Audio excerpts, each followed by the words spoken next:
اعوذ باللہ السمیع العلیم من الشیطان اللعین الرجیم بسم اللہ الرحمن الرحیم وذکرہم بایام اللہ صدق اللہ مولانا العظیم وصدق رسولہ النبی الکریم۔ نہایت ہی واجب الاحترام جملہ بزرگوں، دوستوں، عزیز ساتھیوں، ماہ شعبان المعظم کی یہ بابرکت، باسعادت اور پرنور ساعتیں ہیں۔ آج ہم ماہ شعبان المعظم کی عظمت اور فضیلت کو جانیں گے احادیث نبویہ کی روشنی میں۔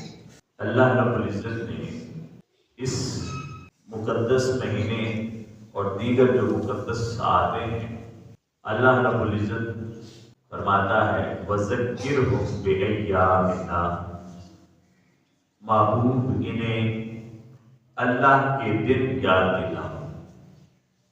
وہ اللہ کے دن کون سے ہیں جو اللہ رب العزت نے اپنے محبوب کو حکم دیا کہ اپنی امت کو وہ دن یاد دلاؤ۔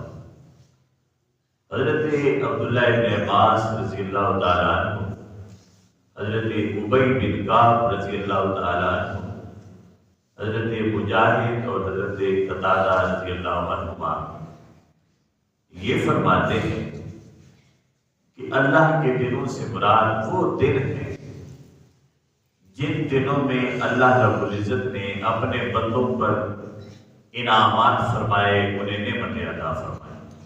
اور حضرت بقادر رضی اللہ عنہ وہ فرماتے ہیں کہ ان سے مراد وہ دن ہیں جن دنوں میں پچھلی امتوں پر، جیسے عاد ہے، ثمود ہے اور قوم نوح ہے، ان امتوں پر اللہ رب العزت نے عذاب بھیجے ہیں، وہ دن یاد دلاؤ۔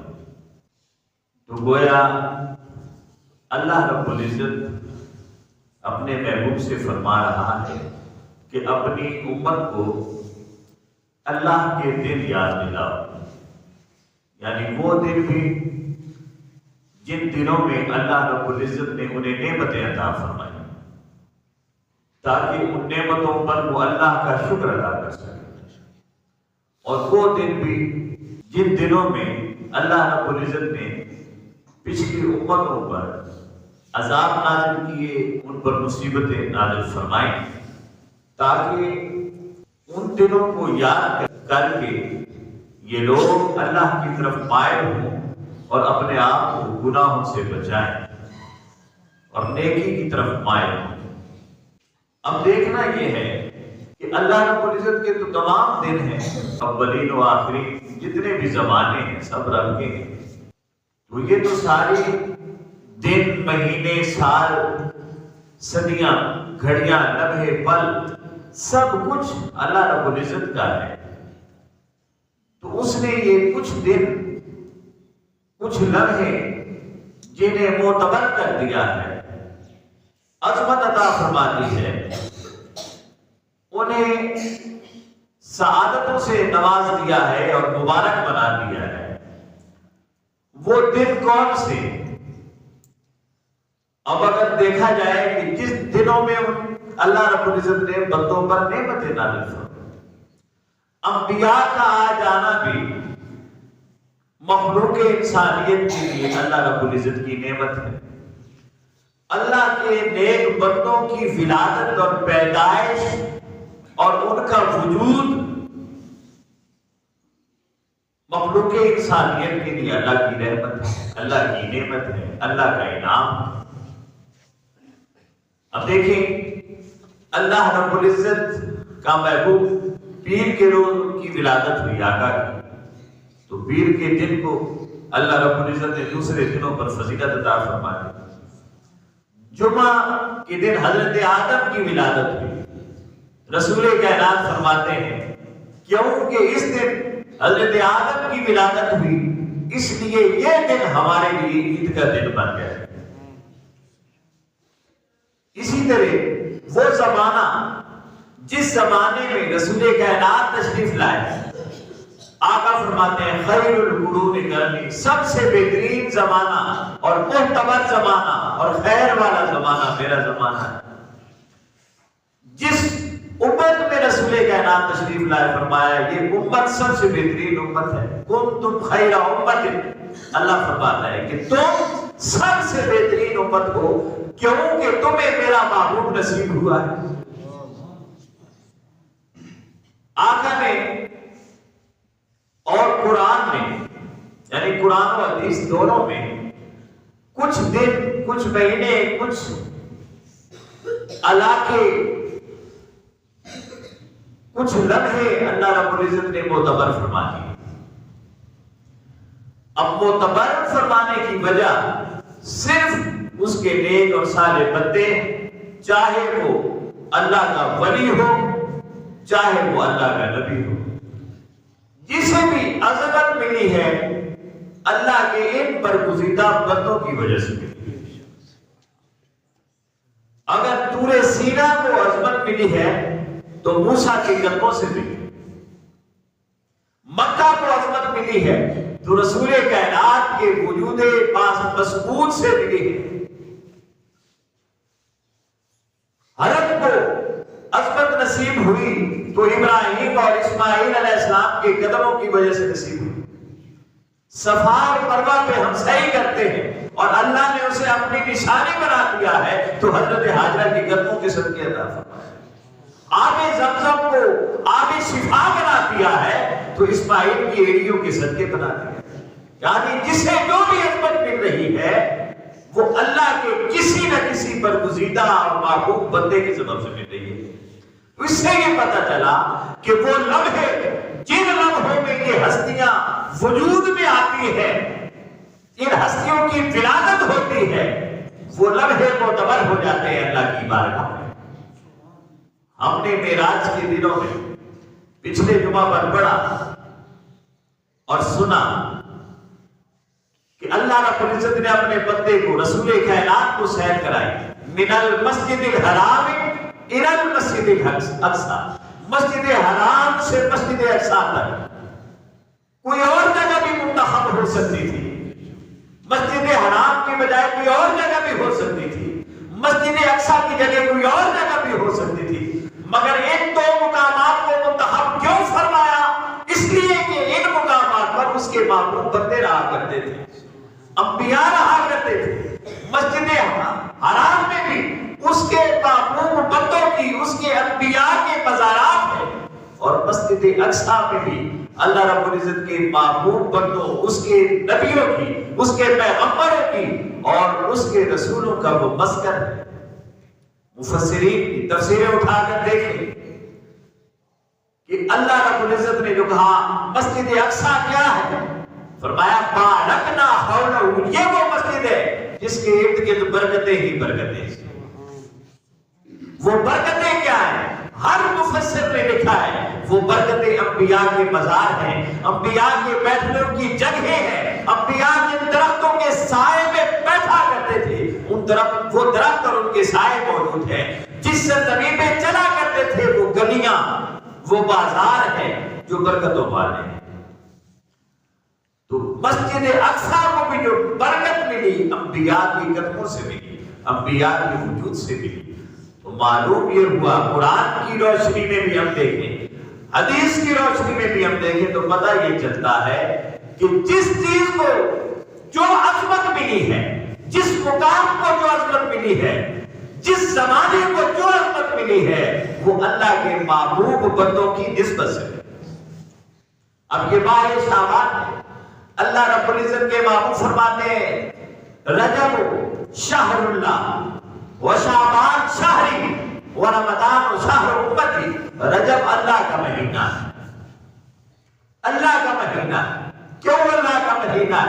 سبب بنیادی یہ ہے کہ اللہ نے اپنے محبوب کو اپنی خلوتوں میں بلا کر اپنے محبوب سے باتیں بھی کی ہیں، اس کی باتیں سنی بھی ہے، اسے دیکھا بھی ہے، اپنا دیدار بھی کرایا. تو کہتے ہیں نا کہ عید کا دن کب ہوتا ہے؟ جب محبوب ملتا ہے. اللہ رب العزت کی نگاہیں اس کی نگاہوں سے کوئی اوجھل نہیں ہے، اور محبوب تو اوجھل ہو سکتا ہی نہیں ہے، مگر جب محبوب کو اپنے پاس بٹھا کر سارے زمانوں اور سارے مکانوں کی قید سے نکال کر اپنے پاس بلایا ہے، فرمایا یہ رجب شہری ہے، یہ رجب تو میرا مہینہ ہے، کیونکہ میرا محبوب سب سے الگ ہو کر، سب سے جدا ہو کر، ساری جلوتوں سے نکل کر تنہا میرے سامنے بیٹھا ہے، میری باتیں سن رہا ہے، مجھے دیکھ رہا ہے، میں اسے دیکھ رہا ہوں، وہ مجھ سے باتیں کر رہا ہے، فَأَوْحَىٰ إِلَىٰ عَبْدِهِ مَا أَوْحَىٰ، میں اس سے باتیں کر رہا ہوں۔ تو اللہ نے رجب کو آقا فرماتے اپنا مہینہ قرار دیا اور پھر فرمایا شعبان و شہری، شعبان میرا مہینہ، شعبان میرا مہینہ ہے۔ اس کے کئی اسباب ہیں، ایک بنیادی سبب یہ ہے کہ اس میں آیت درود نازل ہوئی ہے۔ آیت درود ایک ایسی آیت ہے جس میں حکم صلاۃ و سلام ہے، اور اللہ رب العزت کے محبوب فرماتے ہیں یہ میرا مہینہ ہے، یعنی آقا فرما رہے ہیں کہ اس مہینے میں اللہ رب العزت نے اجازت دے دی کہ جو تیری ذات پر محبت سے درود پڑھتا جائے گا جہنم کی آگ سے آزاد ہوتا جائے گا۔ کیونکہ یہ بہت بڑی خوشی ہے کسی بھی سربراہ کے لیے، کسی بھی امام کے لیے، کسی بھی لیڈر کے لیے، قائد کے لیے، اس سے بڑی خوشی اور کیا ہو سکتی ہے کہ جو اس کی رعایا ہے، جو اس کے غلام ہیں، اللہ رب العزت اس کی سبب سے اس کے غلاموں کو آزاد کر دے۔ تو آیت درود عطا فرمانا۔ دوسرا سبب کیا ہے؟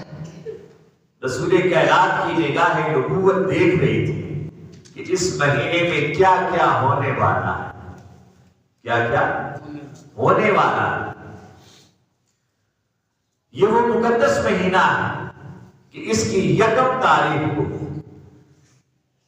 ولادت ہوئی جگر گوشہ مخدومہ کائنات، سیدہ کائنات، سیدۃ النساء العالمین، سیدۃ النساء اہل الجنہ، حضرت فاطمہ الزہرا کی شہزادی، ام المصائب، صدیقہ صغریٰ، عقیلہ بنی ہاشم، عالمہ غیر معلمہ، یعنی ایسی عالمہ جس نے دنیا کی کسی یونیورسٹی سے پڑھا نہیں ہے، اوپر سے پڑھا کر بھیجی گئی ہے، اور فہیمہ غیر مفہمہ، ایسی عقل مند کہ جسے عقل زمانے نے نہیں دی، خود رب نے عطا کر کے بھیجا ہے۔ فہیمہ غیر مفہمہ، رسول کائنات نے خود نام زینب رکھا ہے۔ سیدہ زینب کبریٰ کی ولادت یکم شعبان المعظم، اور حضور نے نام رکھا زینب، اور رکھا کیوں؟ فرمائے زین کہتے ہیں زینت کو، حسن کو، خوبصورتی کو، اب کہتے ہیں عربی میں باپ کو، تو زین اب یعنی باپ کا حسن، باپ کا زینت، باپ کا جمال، باپ کی رونق، باپ کی لاڈلی۔ اور یہ کون کہہ رہے ہیں؟ رسول کائنات فرما رہے ہیں، حضرت زینب یکم شعبان المعظم کو سیدہ زینب کبریٰ علیہ السلام کا یہاں ولادت ہوئی اس مہینے میں۔ اور میں یہیں پر یہ بتاتا جاؤں کہ یہ وہ ہستی ہیں کہ امام شافعی نے تو کہا کہ اگر حسین نہ ہوتے تو اسلام نہ ہوتا، اگر حسین نہ ہوتے تو اسلام نہ ہوتا۔ زینب وہ ہستی ہے کہ اگر زینب نہ ہوتی تو حسین کا یہ نام نہ ہوتا۔ یہ عظمت، یہ رفت، یہ چرچے جو کائنات میں حسین کے ہیں، یہ سیدہ زینب کبریٰ کے سبب سے ہے۔ انہوں نے دمشق کے اور کوفہ کے اور شام کے درباروں میں جو خطبے دیے ہیں، یزید کی فکر کو ہمیشہ کے لیے شکست دی، اور یہ اس کی شکست ہی ہے کہ آج ہر زبان پر حسین کا نام ہے۔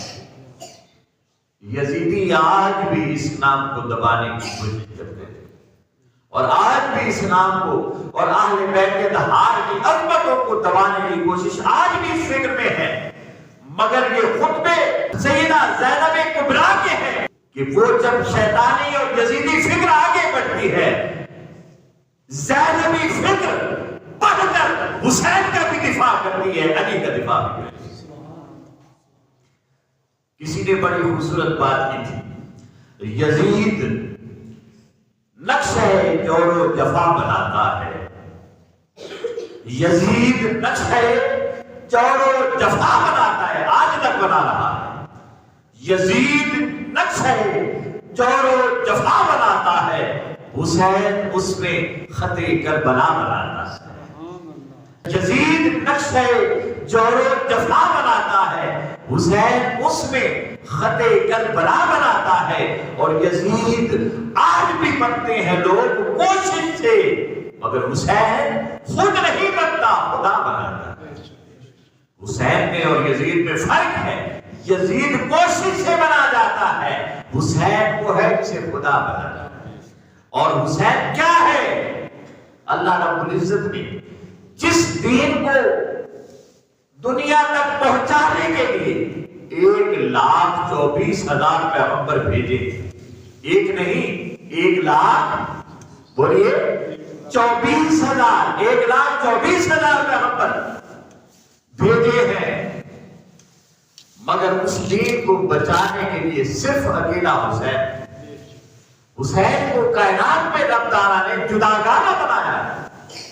جب آپ نبی کہیں گے تو نبی جب کہیں گے تو ذہن میں 1,24,000 آئیں گے، مگر جب آپ حسین کہیں گے تو صرف اکیلا حسین آئے گا۔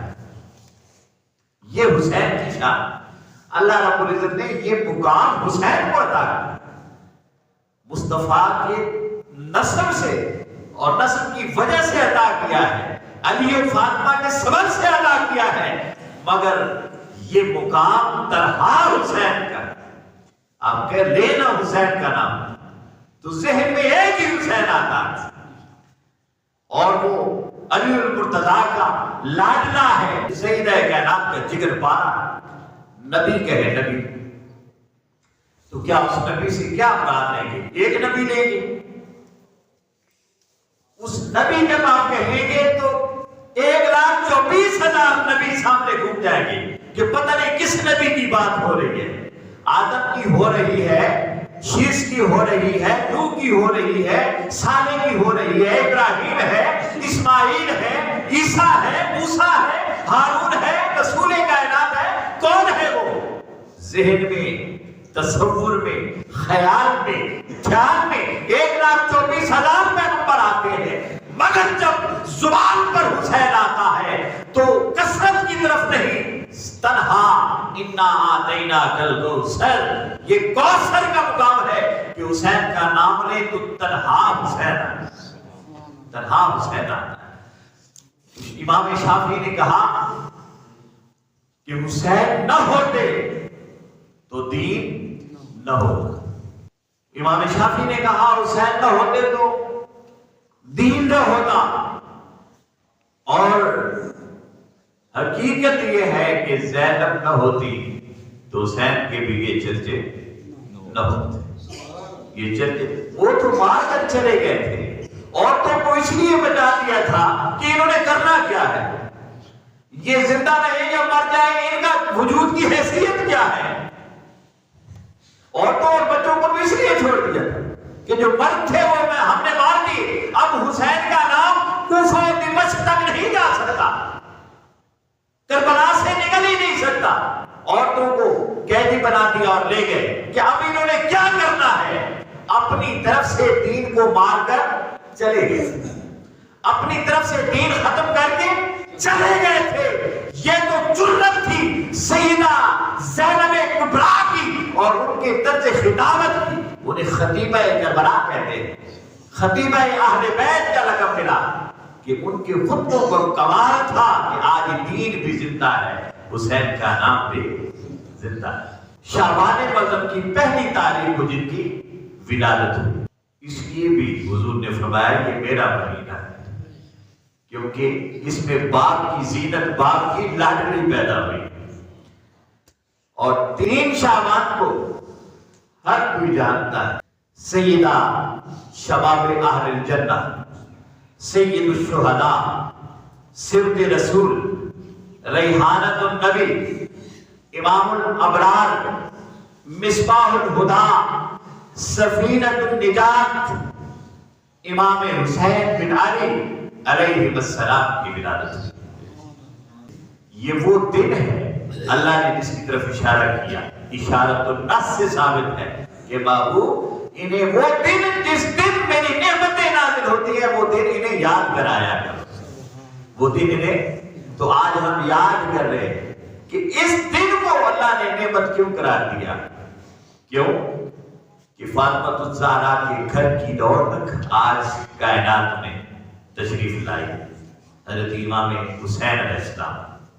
شعبان المعظم کی 4 تاریخ ولادت ہوئی ہے ابو الفضل، ابو القاسم، قمر بنی ہاشم، باب الحسین، باب الحوائج، پیکر وفا، حضرت غازی عباس علمبردار علیہ السلام کی ولادت ہے۔ اب آپ کو سمجھ آ جانا چاہیے کہ اس مہینے کو رسول کائنات نے اپنا مہینہ کیوں قرار دیا۔ یہ ہستیاں کوئی عام ہستیاں نہیں تھی۔ پھر دیکھیے 5 شعبان اہل بیت اطہار کے گھر میں حضرت شہر بانو علیہ السلام کے دامن میں ولادت ہوئی ابو الحسن سید الساجدین زین العابدین علی اوسط امام زین العابدین علیہ السلام۔ پھر 7 شعبان کو حضرت امام حسن کے گھر میں امام قاسم بن حسن علیہ السلام کی ولادت ہوئی، اور ان کی شہادت بھی آپ جانتے ہیں کربلا میں۔ حضرت امام حسین نے بہت کوشش کی کہ انہیں میدان میں نہ بھیجا جائے، مگر یہ رونے لگے۔ ان کا شوق شہادت دے کر، اور پھر امام حسن کی وصیت تھی کہ بھائی حسین، کربلا کے میدان میں اگر قاسم موجود ہو میرا بیٹا تو اسے حق کی نصرت سے روکنا نہیں ہے۔ یہ وصیت تھی۔ یہ سب چیزیں امام حسین علیہ السلام نے دیکھی تو حضرت امام قاسم سے فرمانے لگے، بیٹا قاسم، موت کو تم کیسے دیکھتے ہو، کیسا محسوس کرتے؟ تو وہ عرض کرتے ہیں، چچا جان، احلا من الاسل، شہد سے بھی زیادہ میٹھی محسوس ہوتی ہے۔ یہ موت مجھے شہد سے بھی زیادہ میٹھی محسوس ہوتی ہے۔ اور یہ بات اس وقت کر رہے ہیں جب آپ کی عمر صرف 13، 14 یا 15 سال۔ وہ کربلا کے میدان میں ہے، سامنے نگاہوں کے سامنے کربلا کا سارا منظر ہے، اہل بیت اطہار کے جگر پارے کٹ کٹ کر آ رہے ہیں، مگر حضرت قاسم کہتے ہیں کہ چچا جان، یہ تو مجھے شہد سے بھی پیاری لگتی ہے، میٹھی لگتی ہے۔ پھر 11 شعبان المعظم ولادت ہوئی ہے شہزادہ علی اکبر بن حسین علیہ السلام کی، جو کربلا کے میدان میں شہید ہوئی۔ اس وقت ان کی عمر 27-28 سال۔ یہ وہ جداگانہ ہستی اور وجود ہے امام علی اکبر کا کہ روایات میں آتا ہے، اشبہ الناس خلقا و خلقا و منطقا برسول اللہ۔ یہ اپنی شکل و صورت میں بھی مصطفیٰ جیسے تھے، اخلاق اور سیرت اور کردار میں بھی مصطفیٰ جیسے تھے، بول چال میں بھی مصطفیٰ جیسے تھے۔ یہ وہ ہستی، یہ وہ مقدس ہستیاں ہیں جو اس مہینے میں جن کی ولادت ہوئی، ماہ شعبان میں جن کی ولادت ہوئی۔ انہیں ہمارے ذکر اذکار کی ضرورت نہیں ہے، ہمیں ان کے ذکر کی ضرورت ہے۔ اسی لیے اللہ فرماتا ہے، وَذَكِّرْهُمْ بِأَيَّامِ اللَّهِ، محبوب جن جن دنوں میں میری نعمتیں نازل ہوئی ہے، اپنی امت کو برکتیں اور سعادتیں بانٹتے ہوئے انہیں کہہ دے کہ ان دنوں کو یاد کیا گیا۔ تو یہ یکم شعبان حضرت زینب کبریٰ بی بی زینب علیہ السلام کا یوم پیدائش۔ 3 شعبان امام حسین علیہ السلام کا یوم ولادت ہے، یوم پیدائش ہے۔ 4 شعبان حضرت غازی عباس علم بردار کا یوم پیدائش ہے۔ 5 شعبان حضرت زین العابدین علیہ السلام کا یوم پیدائش ہے۔ پھر 7 شعبان حضرت قاسم بن حسن کا یوم پیدائش ہے، اور 11 شعبان حضرت شہزادہ علی اکبر کا یوم پیدائش ہے۔ یہ ایک مختلف اسباب میں سے ایک بنیادی سبب ہے کہ رسول کائنات نے فرمایا شعبان میرا مہینہ ہے، شعبان میرا مہینہ ہے۔ رجب اللہ کا مہینہ ہے اور شعبان آقا نے فرمایا کہ میرا مہینہ ہے، اور آنے والا مہینہ رمضان وہ حضور فرماتے ہیں کہ میری امت کا مہینہ ہے۔ یعنی اللہ رب العزت نے وہ مہینہ رسول کائنات کی امت کے حوالے کر دیا کہ لوٹ لو، سیل لگ گئی ہے برکتوں کی، سعادتوں کی، عنایتوں کی، جود و سخا کی، لطف و عطا کی سیل لگ گئی ہے، جتنا لوٹنا چاہتے ہو لوٹ لو۔ تو وہ مہینہ اللہ نے محبوب کی امت کے حوالے کر دیا۔ آپ نے سن رکھا ہے کہ وہاں جتنا کھائیں پوچھ کچھ نہیں، کیوں کہ سیل پہ لگ گئی، لوٹ لو۔ سیل میں پیسے دینا پڑتے، اس سیل میں تھوڑا وقت دینا پڑتا ہے، تھوڑا وقت دینا پڑتا ہے۔ بس وقت دیتے رہے، اسے اللہ کو یاد کرتے رہے، اس نے جو احکامات نازل کیے ان احکامات کی پیروی کرتے رہے، اسے مناتے رہے، گناہوں کی معافی مانگتے رہے۔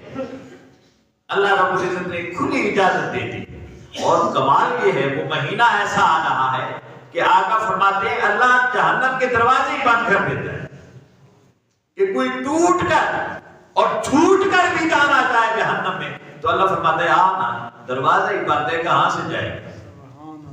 اور اللہ رب العزت جنت کے دروازے کھول دیتا ہے، ہر دروازہ بند ہے، جنت کا کھلا ہے۔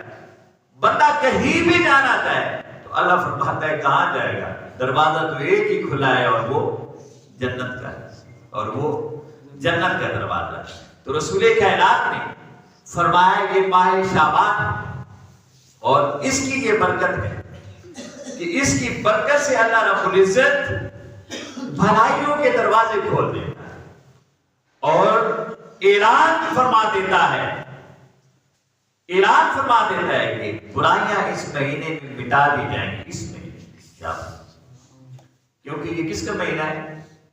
حضور کا مہینہ، رسول کائنات کا مہینہ۔ تو رسول کائنات میں سب سے افضل ہے، پتہ ہے رسول کائنات میں سب سے افضل ہے۔ مصطفیٰ سے جسے نسبت ہو جائے وہ بھی کائنات میں اپنے اعتبار سے سب سے افضل ہو جائے۔ جس امت کو مصطفیٰ سے نسبت ہوئی وہ امت ساری امتوں سے افضل، جس زمانے کو مصطفیٰ سے نسبت ہوئی وہ زمانہ سارے زمانوں سے افضل، جس کتاب کو مصطفیٰ سے نسبت ہوئی وہ کتاب ساری کتابوں سے افضل، جن ہستیوں کو مصطفیٰ کے وجود اطہر سے نسبت ہوئی وہ نفوس قدسیہ ساری ہستیوں سے، سارے افراد سے وہ اہل بیت اطہار افضل ہو گئے۔ اور جس مہینے کو رسول کائنات نے فرمایا کہ میرا مہینہ ہے وہ اس اعتبار سے سارے مہینوں سے افضل ہو گیا، سارے مہینوں سے افضل ہو گیا۔ اب آقا فرماتے ہیں اس میں اللہ برکتیں اتار دیتا ہے اور گناہ بخش دیتا ہے، برائیاں مٹا دی جاتی ہیں، اور آقا فرماتے ہیں کہ اس مہینے کو شعبان المکفر کہا جاتا ہے، شعبان المکفر، یعنی یہ وہ مہینہ ہے کہ سب برائیاں دور اور سارے گناہ مٹا دیے جاتے ہیں اس مہینے میں۔ اور حضرت انس رضی اللہ تعالیٰ عنہ سے مروی ہے، رسول کائنات فرماتے ہیں کہ یہ وہ مبارک مہینہ ہے کہ اس کے احترام میں، اس کے، یہ میں باتیں اس لیے بھی کر رہا ہوں آپ تک تو نہیں پہنچتی، ہم تک پہنچتی رہتی۔ بڑے بڑے لوگ ممبروں پر بیٹھ کر کہتے ہیں کہ ماہ رجب کی کوئی فضیلت نہیں، ماہ شعبان کی کوئی فضیلت نہیں ہے، یہ کسی حدیث میں نہیں. اور پھر یہ بھی کہیں گے 27 رجب تو گزر گیا کہ اس کے بارے میں کوئی فضیلت نہیں ہے اور کوئی حقیقت نہیں ہے کہ حضور معراج پر گئے کہ نہیں گئے اور کب گئے. اور یہ جو نصف شعبان آ رہی ہے اس کے بارے میں کوئی فضیلت نہیں ہے. کھلا بیٹھ کر انکار کرتے رہتے ہیں. اور پھر جو سادہ لوگ ہوتے ہیں وہ پھر اس سے حیران ہوتے ہیں، پریشان ہوتے ہیں کہ اب ہم کیا کریں، کیا مان جائیں. تو رسول کائنات فرماتے ہیں اس مہینے کے احترام کی وجہ سے اللہ رب العزت نیکیوں کو پھیلا دیتا ہے. نیکیوں کو پھیلا. بھائی راستے میں کانٹے بچھے ہوں، کانٹے بچھے ہوں، آپ جان کر چلیں یا انجانے میں چلیں، انہوں نے پاؤں میں چبھنا ہے. راستے میں نیکیاں بچھی ہوں، آپ اسے سمجھ کر اٹھائیں یا انجانے میں اٹھا لیں، انجانے میں آپ کے پاؤں کے ساتھ چمٹ جائیں، آپ کے جسم پر جیسے گرد پڑ جاتی ہے انجانے میں ہو جائے. آقا فرما رہے ہیں نیکیاں اللہ نے پھیلا دی، زمین پر پھیلا دی.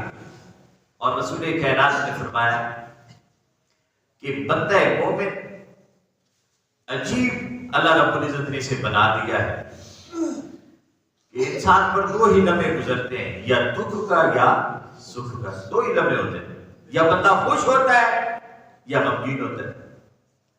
اللہ رب العزت کے محبوب فرماتے ہیں اللہ نے اسے عجیب نصیب عطا کر دیا ہے، اس کی عجیب کیفیت بناتی ہے کہ بندہ مومن ہو، مومن دو حالتوں سے خالی نہیں، یا خوش ہوگا یا غم زدہ ہوگا. خوش ہوگا تو اللہ کا شکر ادا کرے گا، غم زدہ ہوگا تو صبر کرے گا.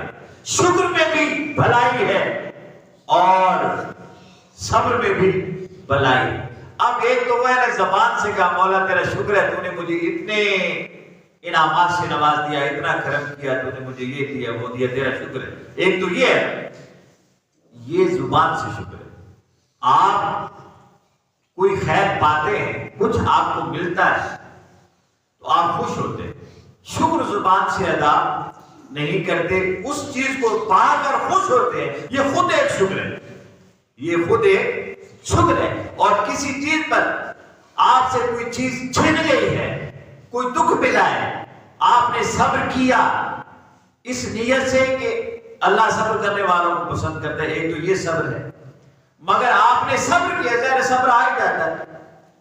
صبر بالآخر انسان کی فطرت میں ہے کہ وہ کوئی خوشی کی بات یا چیز دیکھ سن کر خوش ہو جاتا ہے، فطرت میں شامل ہے.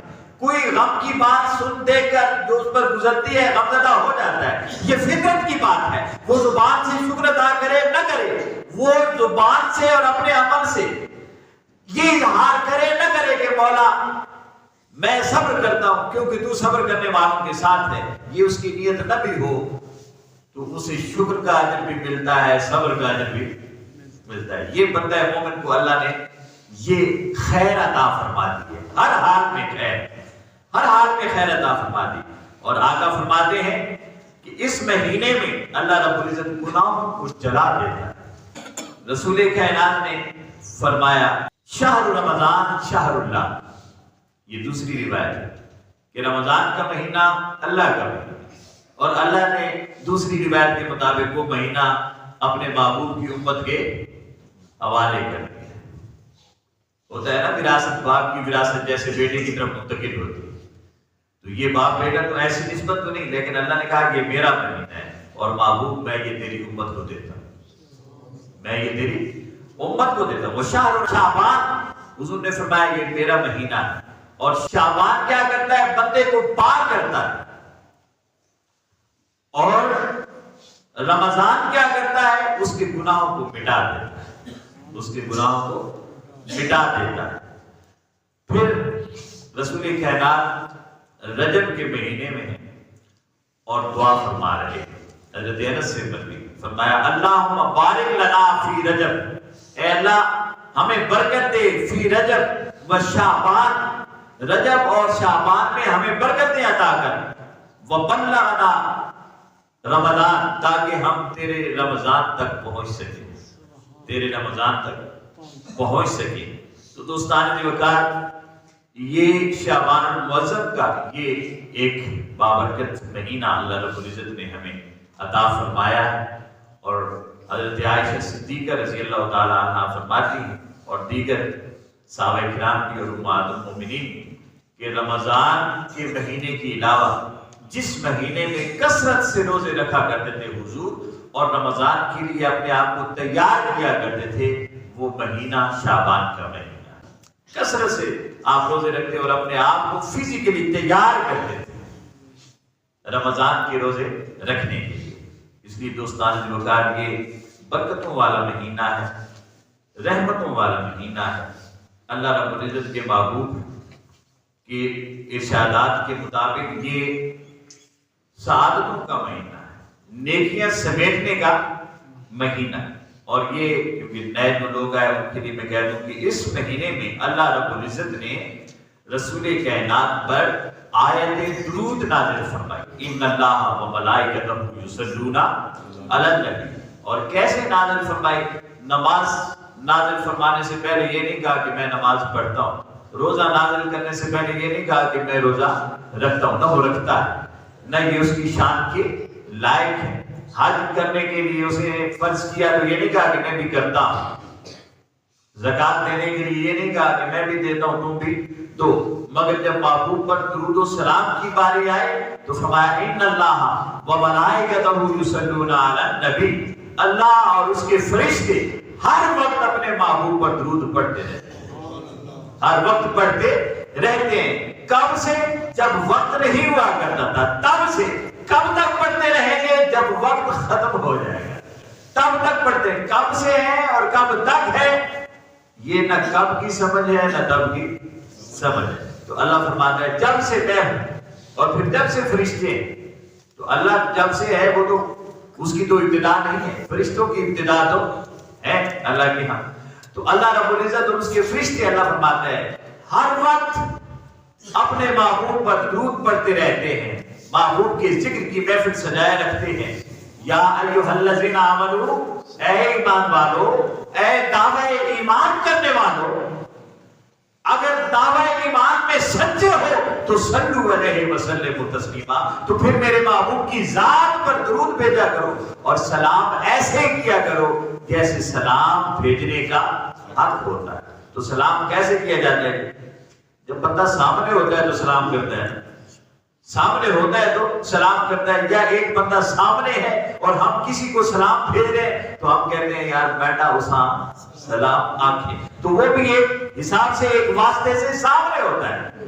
یعنی اگر کوئی شخص جا رہا ہے، پیر صاحب جا رہے ہیں شجاع آباد میں بالفرض، اور میں لاہور والے کو سلام بھیج رہا ہوں پیر صاحب کے ہاتھ، یہ تو ممکن نہیں ہے، میں اس کا سلام بھیجوں گا نا جنہیں انہوں نے جا کر ملنا ہے، تو ایک واسطے سے جس سے ملاقات ہے۔ تو آپ اللہ فرماتا ہے سلو علیہ، درود بھیجو، وسلموا تسلیما، اور سلام ایسے کرو کہ مصطفیٰ کا مکھڑا سامنے ہے، اس طرح کیا کرو۔ اللہ ہمیں یہ کیفیت عطا فرما، درود تو ہم پڑھتے ہیں، اللہ ہمیں کیفیت عطا فرما دی۔ امام غزالی فرماتے ہیں کہ اللہ کی قسم میں جب التحیات میں بیٹھتا ہوں السلام علیکہ ایھا النبی جب کہتا ہوں، تو جب تک رسول کائنات اس سلام کا جواب نہیں دیتے میں آگے نماز پڑھتا ہی نہیں، میں آگے نماز۔ اب دیکھیں کہ وہ لوگ ہیں، یہ وہ لوگ ہیں، حضرت ابو العباس المرسی وہ فرماتے ہیں کہ اللہ کی قسم رسول کائنات کا بددعا کا چہرہ اور وہ واللیل کی زلفیں جس دم میری نگاہوں سے اوجھل ہو جاتی ہیں، میں اپنے آپ کو مومن ہی نہیں سمجھتا۔ کبھی کوئی ایسا لمحہ آیا ہی نہیں کہ محبوب کا مکھڑا سامنے نہ ہوا ہو۔ تو ہم تو سب کچھ سن کر بھی انسنے ہو جاتے ہیں، جان کر بھی انجان بن جاتے ہیں۔ دوستو اپنے اندر وہ کیفیت پیدا کرنی ہے کہ محبوب کا تذکرہ کرنا ہے تو یوں کیا جائے کہ محبوب سامنے بیٹھا ہے، اس کی زلفوں کے تذکرے ہوں تو زلفیں دکھائی دیں، احساس میں دکھائی دے، اس کے چہرے کے تذکرے ہو تو وہ مکھڑا احساس میں سامنے ہو اور بندہ بات کر رہا ہو۔ اللہ رب العزت ہمیں یہ باطن کی، قلب کی اور روح کی کیفیتیں عطا فرمائے۔ لوگوں کو جسم کی کیفیتیں بھی اللہ نے عطا فرما دی۔ جسمانی طور پر بھی وہ حضور کو سامنے دیکھتے. کاش ہمیں اس طرح کی تو کم از کم احساس میں سامنے کی کیفیت ہمیں مل جائے. حضرت امام جلال الدین سیوطی فرماتے ہیں کچھ 70 سے 75 مقامات ایسے ہیں کہ میں حدیث پڑھتا تھا اور حدیث کے بارے میں مجھے شک ہو جاتا تھا کہ یہ ہے بھی صحیح کہ نہیں ہے. اب کتابوں میں تو لکھی ہوئی ہے بھی صحیح کہ نہیں. تو وہ فرماتے ہیں کہ جب مجھے شک ہوتا سامنے مصطفیٰ آ کر بیٹھ جاتے اور فرماتے جلال الدین پریشان کیوں ہوتے ہو, یہ میری حدیث ہے, یہ میری حدیث نہیں ہے. حضور خود سامنے آ کر بتا دیتے. تو یہ کیفیتیں ہیں ان قسمت والے لوگوں کی, نصیب والے لوگوں کی جن پہ اللہ اور اس کے رسول نے کرم کی انتہا کر دی.